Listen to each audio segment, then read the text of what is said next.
নমস্কার, আপনাদের প্রত্যেককে ইংলিশ টিউশনে সুস্বাগতম। ম্যাটিনি এটা একটা গুরুত্বপূর্ণ ইংরাজি শব্দ।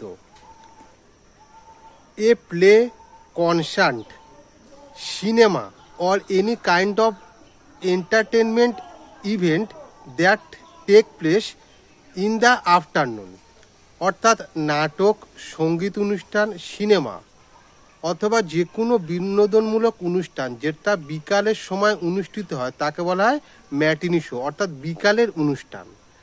এর একটা উদাহরণ হলো the Saturday matinee was so crowded that we had to sit in the second row. মানে শনিবারের বিকালের অনুষ্ঠানটা এতটা ভিড় ছিল বা এতটা জনবহুল ছিল যে আমাদেরকে দ্বিতীয় লাইনে বসতে হয়েছিল। এই যে ম্যাটিনি, এই শব্দটা বিভিন্ন পরীক্ষাতে ইতিপূর্বে এসেছে। ধন্যবাদ।